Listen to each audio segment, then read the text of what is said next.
लोकसभा चुनाव में कांग्रेस पार्टी से जमानत जब्त से टिकट मिला और जमानत जब्त होने के बाद उर्मिला मातोंडकर शांत बैठ गई थी। बीच में आई एक दो बार कंगना रनावत के साथ ट्विटर वार करने के लिए, लेकिन आज वो फिर सुर्खियों में है। क्योंकि आज वो उसने कल या आज में शिवसेना ज्वाइन कर ली। उससे यही उम्मीद थी शायद। नमस्कार, स्वागत है आपका मेरे चैनल नंदिनी शो में। मैं हूँ नंदिनी। उर्मिला मातोंडकर, बहुत हैरानी होती है वैसे इस देश में। कुछ लोग जो है इतने स्वार्थी हैं, अपने स्वार्थ में उन्हें कुछ नहीं दिखता। उन्हें सिर्फ अपना स्वार्थ दिखना। कहीं से भी उन्हें जहां उन्हें अपना फायदा मिल जाएगा वहां वो मुंह मारने से पीछे नहीं हटते। शिवसेना में शामिल हो गई उर्मिला मातोंडकर। इसमें कोई हैरान उनकी व्यक्तिगत चॉइस थी। वो कहीं पे भी हो जाती, कांग्रेस से छोड़ के यहाँ आ जाए तो यहाँ से कहीं और चले जाए, उससे कोई लेना देना। लेकिन उर्मिला मातोंडकर ने शिवसेना ज्वाइन कर ली। उस शिवसेना में शामिल हुई है जिस शिवसेना से आज सिर्फ लोगों को घृणा आ रही है, नफरत है और आक्रोश है दुनिया भर का। और बेबी पिंगुन शायद उसी पार्टी में का मेंबर है जिसे लोग आचर्य का मजाक बना हुआ। वो बंदा जो एक बेटी के बलात्कार से लेके उसकी हत्या से लेके सुशांत सिंह की हत्या के लिए जिस पार्टी को इतनी नफरत झेलनी पड़ रही है, और न तो उस उद्धव ठाकरे को शर्म, ना उसके मंत्री को शर्म, ना उसकी किसी भी शिवसेना को सैनिकों को इस बारे में नहीं, इसकी जरा भी उनको शर्म नहीं है। इसका मतलब वो साफ एक बलात्कारी को समर्थन कर रहे हैं, एक हत्यारों को समर्थन कर रहे हैं, और अब उनको समर्थन करने भी चले गई। उर्मिला मातोंडकर, धिक्कार है उर्मिला मातोंडकर जैसी अभिनेत्री के लिए। शायद इन्होंने यही सब किया होगा। इनके लिए कोई नई बात नहीं है। इनके लिए ये कोई नई बात नहीं है। अगर दिशा सल्यान रेप करने के बाद चुपचाप रहती, वो कुछ नहीं बोलती, शायद उसने बोला होगा मैं किसी को बोलूंगी। एक लड़की का बलात्कार होता है, गैंग रेप होता है उसका, और उसने निश्चित रूप से अगर वो चुपचाप रहती तो वो जिंदा रह जाती। क्योंकि इन्होंने तो हमेशा यही किया ना, फिल्म पाने के लिए इन्होंने हमेशा यही किया। राम गोपाल वर्मा के साथ इनकी क्या चक्कर था सबको पता है। उसकी वाइफ ने सबके बीच में सेट पे उसे थप्पड़ भी मारा है, ये भी पता है शायद। और वो भी इनकी तरह थी नहीं ना, वो अपनी इज्जत लूट जाने देते, चुपचाप मुंह बंद कर लेती, उससे कोई फर्क नहीं पड़ता किसी को भी नहीं, है ना। इनके साथ तो ये रोज होता होगा, इसीलिए तो उसने शिवसेना ज्वाइन की है। अगर वो ऐसी नहीं होती तो वो शिवसेना क्यों ज्वाइन करती?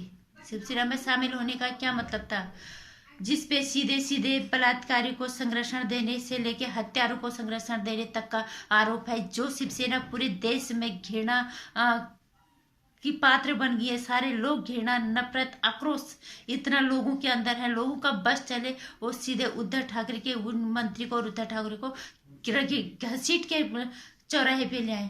ये तो इस देश की जनता है कि हम अपने कानून की इज्जत करते हैं। सारे लोग अपने कानून की इज्जत करते हैं, इसीलिए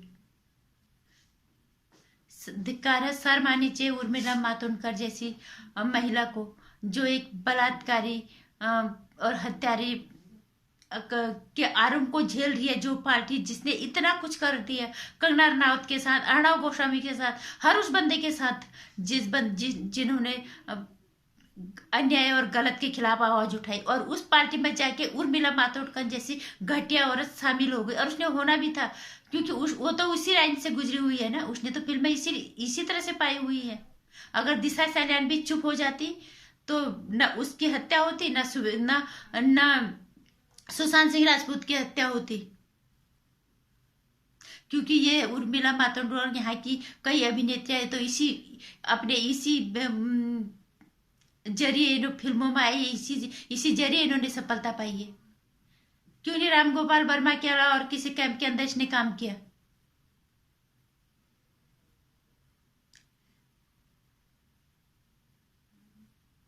एक तो इस शिवसेना की अब इसकी दुर्गति तो तय है ही, लेकिन इसके साथ ही ये उर्मिला मातोंडकर इसके बाद फिर भी कैरियर तो खत्म हो ही गया।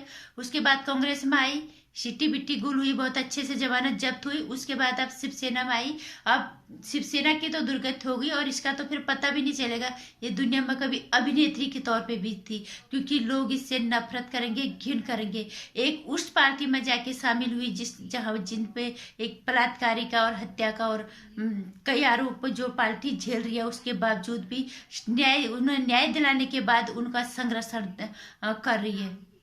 उस पार्टी में जाके उर्मिला मातोंडकर जैसी अभिनेत्रियां, औरतें शामिल हो जाती है। इस औरत को ये पता होना चाहिए क्योंकि इसने जिंदगी में सफलता इसी आधार पे पाई है। और अगर दिशा सल्यान भी अपनी इज्जत को नीलाम कर देती, उन बलात्कारियों को बर्दाश्त कर जाती, चुपचाप रहती, तो वो जिंदा रहती, सुशांत सिंह राजपूत जिंदा रहता। लेकिन इज्जतदार घरों के लोग ऐसे नहीं होते। उर्मी मातोंडकर ऐसे नहीं होते इज्जतदार घरों के लोग। वो अपनी इज्जत को दांव पे लगा के अपनी जिंदगी में सफलता नहीं पाते, जो तुम जैसी घटिया औरतें करती है। अगर तुम औरत होती, सबसे पहले इसका बलात्कार न इसका इनका बलात्कारियों का जिस पार्टी पे इतना आरोप लगा वहां पे उनका अगर उनका प्रस्ताव भी आया तो ठुकरा देना चाहिए था कि जब तक तुम निर्दोष नहीं साबित हो जाते, लोगों का शक कितना गहरा है, मैं शामिल नहीं होंगी। चाहे तुम सांप ही हो, पहले न्याय हो जाने दो। लेकिन तुम जैसी घटिया औरतें कलंक हो औरतों के नाम पे, और तुम जैसी औरतें इस तरह की चीजों को बढ़ावा देते हो, इस तरह की चीजों को समर्थन देते हो, तभी ये चीजें रुकती नहीं है कभी। शर्म कर लो थोड़ा। और इसके बाद जो तुम गायब होने वाली हो ना, ये इसकी दुर्गति के साथ तुम्हारी जो दुर्गति होगी वो तुम सोच भी नहीं सकती कभी। अभिनेत्री तो छोड़ो, एक इंसान के तौर पे भी तुम दुनिया में एक मुर्दे की तरह रहोगे, जिंदे मुर्दे की तरह। याद रखना इस चीज को। नमस्कार। उर्मिला मातोंडकर के इस फैसले से दुनिया कौन खुश होगा पता नहीं, लेकिन मुझे तो इस औरत से घिन आने लगी है। अगर आपको भी लगता है कि ऐसा ये औरत वाकई में घटिया तरह की औरत है, तो मेरे इस वीडियो को शेयर करना, लाइक कर देना और चैनल को सब्सक्राइब कर लेना। आने वाली वीडियोस की जानकारी के लिए घंटे प्रेस